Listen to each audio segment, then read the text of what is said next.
Kiki Saputri dan Muhammad Hairi impikan momongan, ungkap satu kendala. Kiki Saputri dan Muhammad Hairi sudah 6 bulan terakhir membina rumah tangga.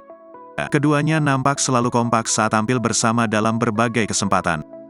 Namun hingga 6 bulan usia pernikahan, masih ada hal yang diharapkan keduanya belum terwujud, yakni memiliki momongan.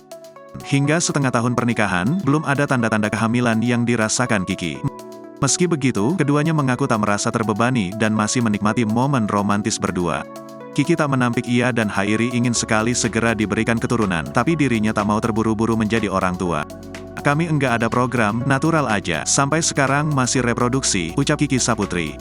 Hairi menyadari Kiki belum berbadan dua karena sang istri memiliki kesibukan yang sangat padat, tapi ia tidak melarangnya dalam bekerja.